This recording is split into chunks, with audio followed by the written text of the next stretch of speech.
What's up, guys? Year Zero here, coming at you again today with another topic. Today's discussion is gonna be about Pokemon. Yep, Pokemon, because I'm excited about the new games that are coming up.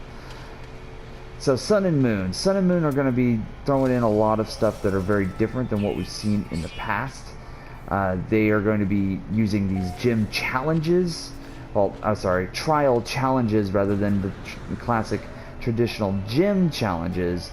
The challenges being, well, we don't know actually. There's a lot of speculation as to what it could be. There's a lot of there's a lot of what we don't know. What we do know, based on what I know, based on what I've read and seen in interviews and whatnot, is that these trials are going to be more along the veins of like your traditional, more along the lines of your traditional Japanese game challenges, where some of them could be straight up battles, some of them could be answering questions, quizzes. You could be going through a dungeon and figuring out puzzles.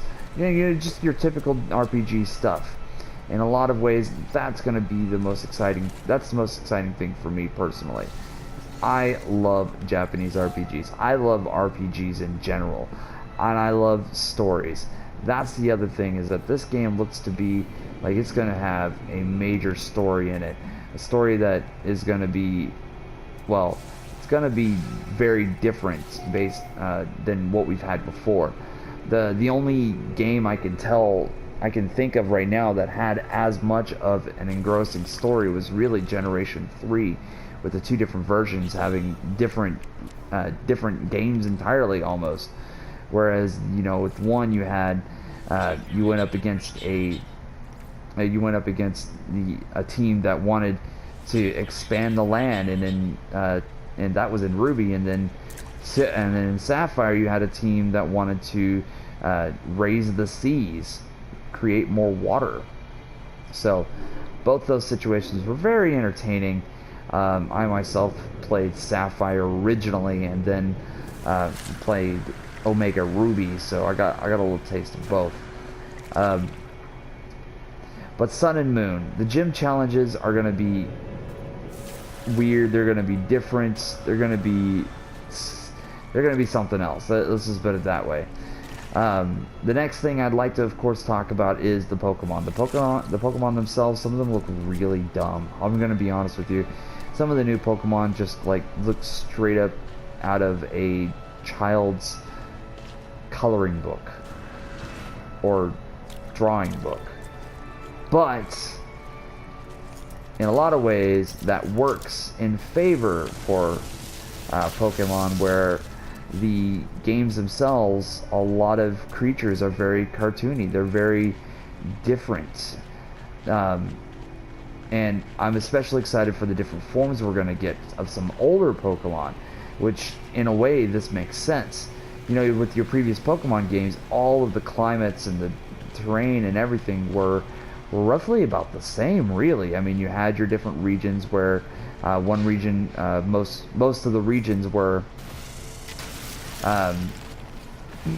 you know, the ecosystem was very, not tropical, but temperate. You had forests, you had, yeah, almost every game has some sort of forest. Every game has some sort of cave system. Every game has some sort of mountainous area. It's a lot of the same climates and ecosystems within different regions. Like, all of the regions are very much the same. They're just laid out differently.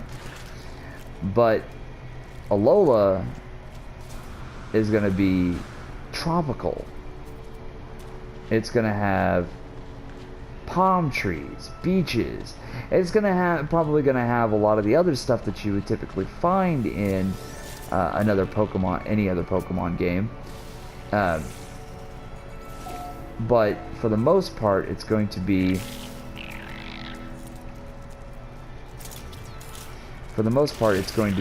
you know, different. And because of that, there's these Pokemon that have come across with different forms, different Pokemon from other regions, specifically so far Generation 1, that's red, blue, yellow, coming to this region and adapting to the new region. And that's fascinating to me. Being not a trained scientist, but I personally consider myself a scientist of sorts, in that I'm always willing to learn about our world. I like learning things about our world that I don't already know. And so that's fascinating to me. One of the other things that I'm definitely excited for this game that's very different than the others is the more appearance of trainers in, or well, really the appearance of trainers in battle. It looks like, based on everything that we've seen thus far, is that trainers, maybe it's only certain trainers, which would be a little disappointing, to be honest with you. I'd like to see all of the trainers, but just some of the trainers are appearing in combat and having their own animations alongside their Pokemon, and that's exciting. That's super exciting.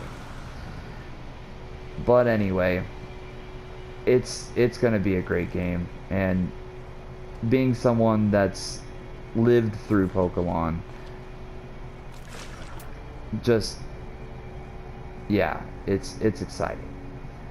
It is a very exciting time for Pokemon, with Pokemon Go and the new games and just everything Pokemon.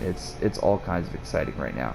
And there's a very big possibility that Generation 4 games may be remade with the Sun and Moon system, the Sun and Moon engine, which again is super exciting, because Generation 4 brings about some really cool Pokemon, and the story itself was one of my favorites, right behind 6 in that. I loved Generation 6's story. Really, I do. It's really my top one. Right behind that is Generation 3, and then Generation 4, as far as the stories are concerned. And I'm excited for it. I hope you guys are excited for it, and I'm hoping that I'll get to talk about other things in the future. For today, that's where I'm gonna go ahead and end it. If you guys want to know more, I may do another video on Pokemon, talking about kind of like the history of Pokemon. No, unfortunately, I'm not going to have any Pokemon in the background. I don't have any capture software for my 3DS or anything like that. Just for the PS4, because it's all built in. Yeah, so thanks again. And this is Gear Zero signing out. See ya.